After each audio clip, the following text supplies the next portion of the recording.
Here we go, the next recording.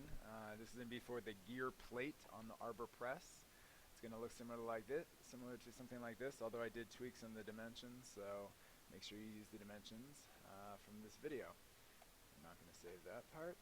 We're going to open up a new part, and we're going to start out with a couple circles on here. So we're going to go to Sketch, Circle, and we'll go Front View. I didn't really mean to do front view, but we will. And we're going to make a circle, and let's give it a diameter of 2 inches, something like that. And now we're going to extrude that a thickness of 1/4 inch. So we will now have a cylindrical disc, like that. Then we're going to put a new sketch with another circle, a smaller circle, inside this. Now we want that smaller circle to be concentric with the first one. And the best way to do that is to come up here to where it says display or delete relations. If you click on the arrow and you go to add relation, I can now tell the inside circle, if I click on it, it now lists it right here. Make sure there's nothing else listed in here, so that'll be arc 1. I'm going to pick the outside circle, and they're calling that edge 1, and I'm going to tell the two to be concentric, which makes sure that they have the same center point. It's now centered. So I'm going to now go to dimension. I'm going to take that inside circle, and I'm going to give it a diameter of 1.17, and it should look like that. And we'll go to Features, Extrude, and again it's going to be a 1/4 inch thickness, and we'll say OK, and we have something that looks like that. Now we need the 3 holes that are going to be on the inside ring of this. And so we'll go to, actually Features, we'll go to Hole Wizard.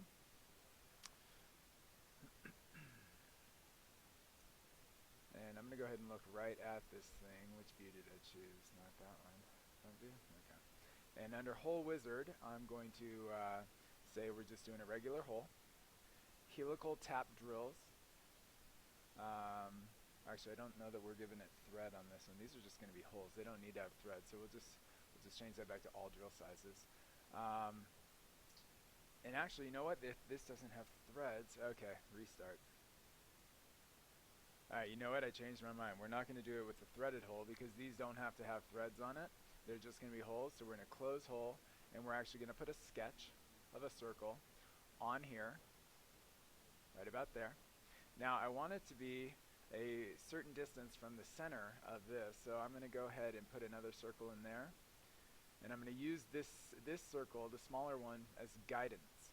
So I'm going to go back up to Add Relation, and I'm going to tell that circle and that circle, so you see they're both listed in here right now. I'm going to tell them to be equal, which makes them the same size, and I'm going to tell them to be concentric, which puts them right on top of one another. And I'm going to hit OK. And now I'm going to go back to Add Relation, and I'm going to tell the center point of that circle and the center point of this circle. Oops, there's a bunch of other stuff in there, so let's clear that all out. Let's try that again. Center point of this circle and the center point in this circle to be vertical to one another. Now they're perfectly vertically aligned, so I can say OK. I'm going to go to Smart Dimension and tell that center point and that center point to be a certain distance from one another. In this case, we're going to have that distance, what was it supposed to be? I think we're going to say 0.75 is going to be the distance from the center point to there. And then this hole needs to have a diameter of, we're going to say 3/16 of an inch, which is 0.1875. And so if we say OK, we have a circle like that that's perfectly vertical above the center point and 3/4 of an inch offset from it. Okay. Now at this point we can go to Features, Extrude Cut. It's selected, it automatically selected the little circle I wanted. Now if it hadn't, I could just come down here to select Contours, click in the blue area, and go select my circle. And instead of doing a certain distance for the cut, I'm just going to tell it to go through all and say OK. And I now have that hole in there. Now I want to have 3 holes, and I want them evenly spaced around here. So instead of linear pattern, we're going to go to circular pattern. And for the features to pattern, I'm going to click in this blue area, and I'm going to select that hole.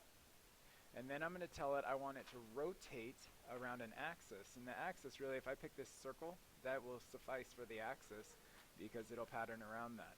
And we want a total of 3 of them, divvied up over 360 degrees. And